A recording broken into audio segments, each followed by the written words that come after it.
کامیابی ہے اس بات پر کہ جہاں اللہ نے اہل علم کے درجات کو بلند فرمایا ہے، اہل علم کے مقام و مرتبہ کو بلند فرمایا ہے، اہل علم کے لیے جنت کی گارنٹی اللہ نے دی ہے، اہل علم کے لیے جگہ با جگہ اللہ تعالیٰ نے قرآن مجید کے اندر ارشاد فرمایا ہے مسلمانوں، وہی حدیث مبارکہ بھی سامنے ہے اور قرآن کی آیت بھی سامنے ہے کہ اگر اہل علم نہ ہو، اہل علم ہو کر بھی اگر با عمل نہ ہو، یہاں ایک بات سمجھنی پڑے گی، علم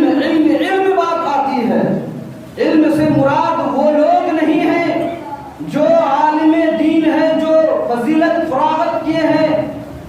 علم سے مراد ہے اللہ تبارک و تعالیٰ کی معرفت کو پہچاننا،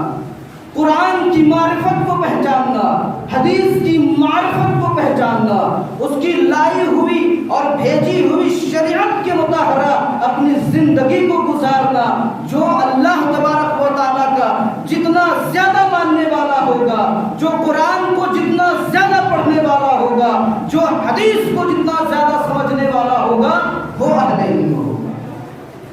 علم والے وہ ہوں گے۔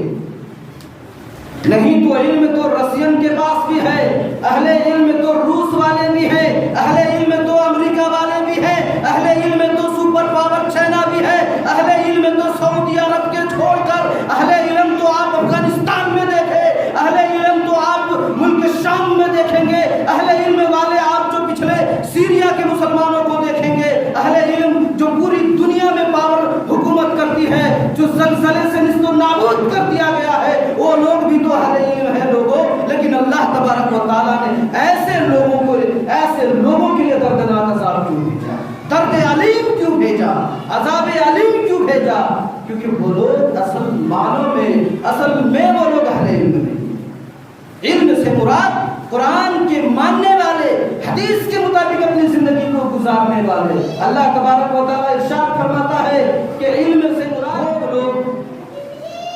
قل هل يستوي الذين يعلمون والذين لا يعلمون، سے مراد وہ علم والے